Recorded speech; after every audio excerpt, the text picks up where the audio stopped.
ఈనాడు ఆ స్మరణ అనేటువంటి తప్పిపోయింది. And today we have forgotten Namasmarana.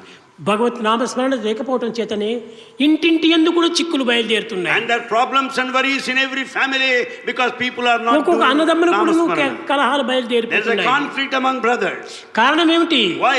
ఈ పవిత్రత లోపల లేకపోవటం చేతనే ఈ అపవిత్రత వచ్చి There is no sacred quality within, therefore all unsacred things get ఈనాడంతా into. కూడా ధనము ధనము ధనము ధనము ధనము ధనము. And today money is the main పదవి concern. పదవి పదవి పదవి పదవి పదవి. ఏమిటి ఈ పదవులు? We want money and position. ఏమిటి ఈ That's all. ధనము? What for? ఇవే మనం రక్షించేటువంటిది. Is that protects you? ఎంతమంది ధనవంతులు లేరు ప్రపంచంలో? There are plenty of rich people. ఎంతమంది అధికారులు లేరు ఈ ప్రపంచంలో? There are men of authority. వారంతా సుఖశాంతిని పొందుతున్నారా? Do you think they're happy and లేదు peaceful? లేదు. No. మనకు సుఖాన్ని ఆనందాన్ని శాంతిని అందించేటువంటిది భగవత్ నామము, భగవత్ స్మరణే. That which confers safety and security, peace and happiness is only God's name, nothing whatsoever. దీన్ని అలక్ష్యం చేసేటువంటి వాడికి అధోగతే పడుతుంది. The people who neglect God's name will ruin themselves. కనుక మనం అలక్ష్యం ఏనాడు కూడా చేయకూడదు. We should never neglect God's name. ప్రతి నామాన్ని కూడా మనం చింతిస్తూ రావాలి. We should sing every name of God.